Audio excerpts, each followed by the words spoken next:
Perdana Menteri Israel Benjamin Netanyahu mengancam akan melakukan pembalasan ke negara-negara yang mengakui Palestina sebagai sebuah negara. Ancaman ini dilontarkan Netanyahu setelah sejumlah negara di kawasan Eropa berbondong-bondong secara resmi mengakui negara Palestina. Netanyahu mengklaim tindakan dunia mengakui Palestina sebagai sebuah negara sama halnya memberikan angin positif bagi para teroris.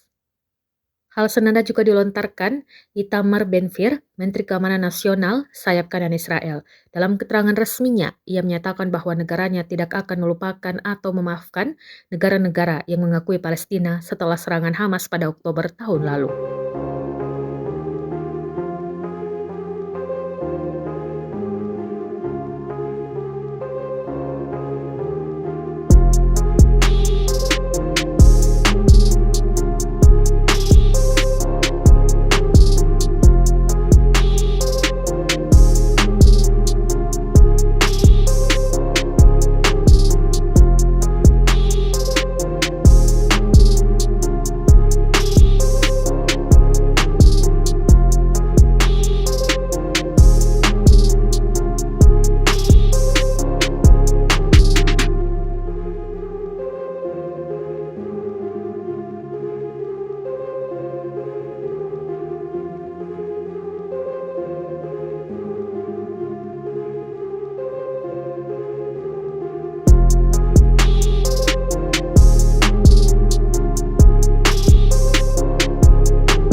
Download Tribun X sekarang, menghadirkan lokal menjadi Indonesia.